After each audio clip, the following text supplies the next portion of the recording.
जैसा कि आप जानते हैं कि पिछले दिनों में हमारे देश में कुछ ऐसे पाखंडी लोग देखे गए हैं जिनका इस धरती पर पैदा होना इंसान तो इंसान जानवरों को भी शर्मसार करता है। जी हां, हम बात कर रहे हैं हाल ही में अपशब्दी पाखंडी यति नरसिंहानंद सरस्वती की, जिसको सरकार ने हिंदुस्तान की गलियों में सिर्फ छोड़ ही नहीं रखा है बल्कि उसको संरक्षण भी दे रखा है। इस बार उसने सिर्फ इस्लाम के बारे में जहर नहीं उगला बल्कि भारत के माननीय प्रधानमंत्री नरेंद्र मोदी की मर्दानगी पर भी शक कर दिया। फिर क्या था, समाज सेवियों से लेकर और नेताओं तक सबने उसको खूब धोया। अगर किसी दिन कोई मर्द दिल्ली की गद्दी पर बैठा तो सबसे पहले जो चीज खत्म होनी चाहिए वो तो होना चाहिए दारुल उलूम देवबंद, और उसके बाद दूसरी चीज जो खत्म होनी चाहिए वो होनी चाहिए अलीगढ़ मुस्लिम विश्वविद्यालय, और तीसरी चीज जामिया। ये तीनों तो पहले दिन खत्म होनी चाहिए, उसके बाद इस देश का कुछ भला हो सकेगा। ये सनातन वैदिक राष्ट्र बनना चाहिए, वेद के सिद्धांतों पर, सनातन धर्म के सिद्धांतों पर यह राष्ट्र बनना चाहिए जिसमें एक भी मस्जिद ना हो, एक भी मदरसा ना हो, और एक भी जिहादी ना हो, एक भी कुरान ना हो, एक भी हदीस ना हो, ऐसी गंदगी की कोई किताब ना हो। इस देश को ऐसा इस्लाम विमुक्त देश, सनातन वैदिक राष्ट्र बनना ही चाहिए किसी भी कीमत पर। इसके लिए कोई भी कीमत दी जानी चाहिए, कुछ भी करना चाहिए। लेकिन टोटल कितने मुकदमे हुए? अब गिनती नहीं याद है मुझे। कितने मुकदमे? मैं 32 बार जेल में रहा हूँ। 32 बार? हाँ, 100 से ज्यादा बार मैं हवालात में रहा हूँ, और कितने मुकदमे मुझे याद नहीं है। इसका याद नहीं है। याद कौन रखेगा मुकदमों को? कैसे इनसे कैसे बरी होंगे? इतने मुकदमे बरी होने की क्या जरूरत है? हमारी मुसलमान थोड़े दिनों में हत्या कर ही देंगे। मानव इतिहास में जितना इनाम उन्होंने हमारे सिर पर रखा है, इतना आज तक किसी के सिर पर रखा नहीं है।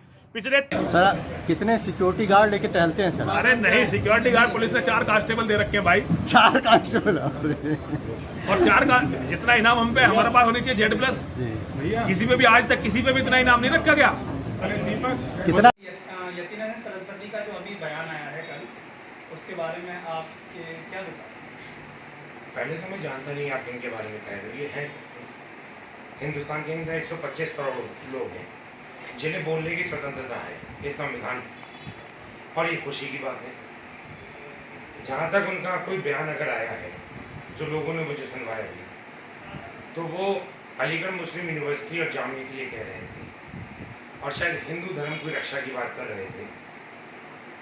तो पहले वो ये समझें कि अलीगढ़ मुस्लिम यूनिवर्सिटी से सबसे पहले जो स्टूडेंट ग्रेजुएट हुए वो हिंदू थे। ठीक, उनका इतिहास कमज़ोर है। दूसरा, वो योगी आदित्यनाथ जी को बता रहे थे कि वो एक मर्द हैं और हम लोगों के ख़िलाफ़ हैं, मुसलमानों के ख़िलाफ़ हैं। जब योगी आदित्यनाथ जी की सरकार बनी थी तो अभी ये जो साहब हैं, जो भी इनका नाम है, जो फेमस होना चाह रहे हैं, उन्हें पता नहीं है कि योगी जी ने हमारे समाज से हाजी ज़हीर साहब, जिनका अपना कट्टी घर है, स्लॉटर हाउस है, उन्हें बुला के सर्वश्रेष्ठ व्यापारी का पुरस्कार दिया था। ये हिंदुस्तान है, ये मोहब्बत की ज़मीन है, और भाजपाइयों में और हिंदुओं में फ़र्क है। हम भाजपाइयों के ख़िलाफ़ हैं, और अब की बार पूरे हिंदुस्तान के अंदर और उत्तर प्रदेश में ख़ासतौर से हिंदू, मुसलमान, सिख और ईसाई, इन भाजपाइयों को उत्तर प्रदेश से बाहर का रास्ता दिखा देंगे। तो इसके इनके खिलाफ कुछ कार्रवाई, आप कोई ज्ञापन नहीं देंगे? ये इस औकात के नहीं है।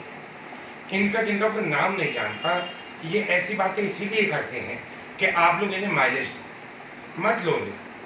इनको ना इनके समाज में कोई सुन रहा, अगर सुन रहा होता तो 2022 में हम लोग सरकार नहीं बनाने जा रहे होते ना। नफरतें फैलाने का काम ये कर रहे हैं, हम मोहब्बतों का पैगाम लेके चल रहे हैं।